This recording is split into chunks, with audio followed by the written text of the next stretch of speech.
Maayong adlaw sa tanan, no? Alam niyo, no,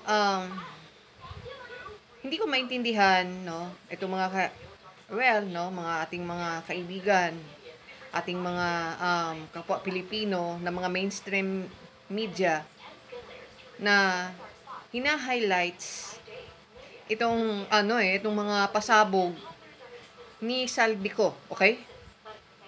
Naiwan sa aking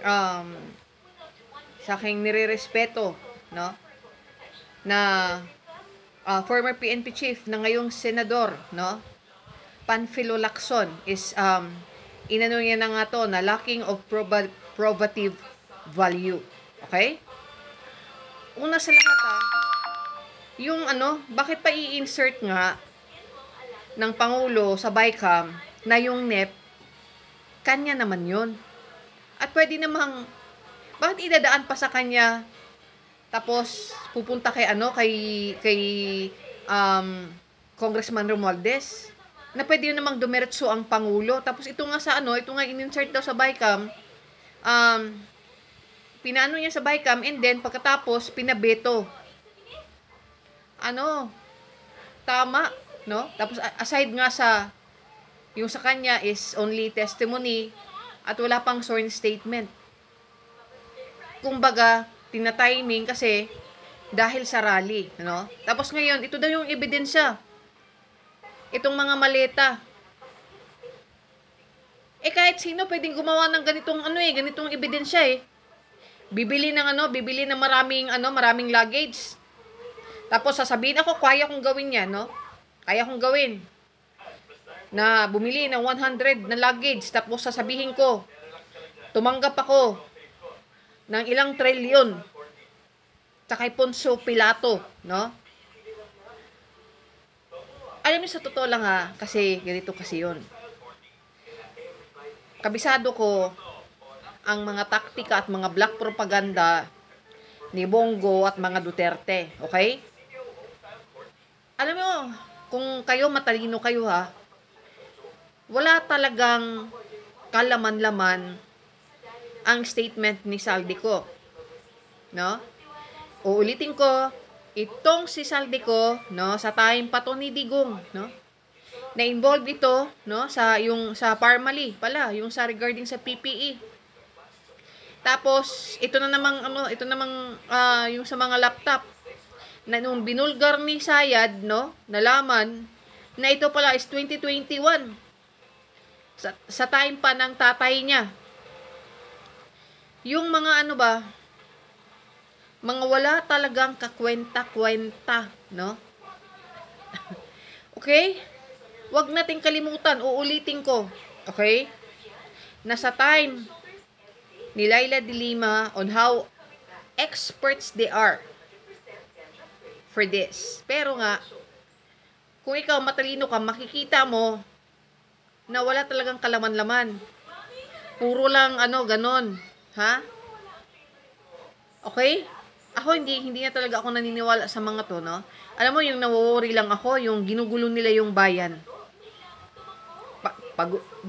Ginugulo niya yung mga bayan dahil gusto nilang i-absuelto itong mga tao nila nasangkot sa anomalya sa DPWH. Kasama na si Christopher Bongo, no? Si Chits Escudero, lalo na itong si Saldico, no? Kasi kung merong pinakamalalim na investigation, ang korupsyon ay nag-start sa year or sa term ni Digong. Just as simple as that. Okay? Bakit hindi nyo pinapangalanan si Bongo? Ako nananawagan na buhayin ang kaso na Parmali. Kasali pa rin tong gunggong na to itong hinayupak na to. Kasali pa rin to. Sa totoo lang, no? Kaya ako'y nananawagan, no? Ako meron kasi akong email sa CBCP. Mag-i-email ako and ipa-remind sa kanila ang lahat ng mga pasakit na ginawa sa mga kaparian, sa kanila Congressman Laila de Lima, sa mga aktivista during the Duterte's admin. Ang ginawa ng ABS-CBN, no? Biruin nyo, ilang taon ang nawala sa buhay ni Laila de Lima because of their fabricated lies. Okay? Huwag niyong kakalimutan yan. Ako, sa totoo lang, maaring galit pa rin sa akin si Congressman Laila de Lima, but this 2028, lahat-lahat gagawin namin to support her na dapat bumalik siya sa Senado. Kasi kailangan natin yung katulad ni ni Congressman Laila de Lima eh. Okay? And si Senren, no? Titingnan natin kung anong tatakbuhin ni Senren, and again, I will support her. Alam mo kung bakit? It is the integrity, no? Ngayon lang natin na-realize. Yes, siguro, nabiktima rin ako ng mga hayop. Hayop talaga na to. Sa totoo lang, no? Kaya I am urging all the Filipino na wag maniwala sa mga black propaganda ng mga Duterte, ng mga grupo nila Bongo. Okay? And sana, no, mabuksan tong Parmali, no? Ako'y nananawagan kay former Senator Richard Gordon na dating inaway ko rin. Pero kailangan na ilabas itong lahat. It is because yung ebidensya sa Parmali napaka-konkreto po. Sa totoo lang, no? Kasi ito sila puro testimonial eh. Kita mo nga kung ano na namang ebidensya nila. Ito, maraming ito lang, wala yan, no? Kahit si Senator Ping Lacson hindi naniniwala it is because of lacking of probative value. Okay? Yan veteranong senador yan. No? Lalo na si Tito Sen. Kahit anong gawin nyo, hindi nyo mapapatalsik si Tito Sen. Okay? Kaya, na lang kayo. Okay?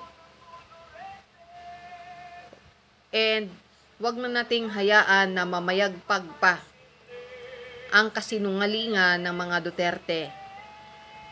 Because they are not, hindi sila nakikipaglaban fairly. Ipapabagsak kanila sa kanilang fabricated lies and evidences. At ang galit nila dito kay PBBM, nag-start lang nung pinakulong ni PBBM itong mga tao nila na may mga kaso na kriminal. Okay? Can you imagine? Arnie Teves. Ang daming pinatay niya. Pinatay niya si Governor Digamo na napaka mabuting tao. At hindi ko yan makakalimutan. Dahil kahit ngayong cousin ko, no, na talagang grabe yung iyak niya. Because, alam namin kung gaano kabuting tao si Governor Digamo. And just for this, no, na papaupin si Sara tapos i-absuelto si Teves, no way. No way. At hindi mangyayari ang uupo si Sara nyo. Ito ay para sa kabutihan din ninyo. I hope that one day is magising kayo. Magising na kayo. Huwag kayong BO-BO. Okay? Dagang salamat.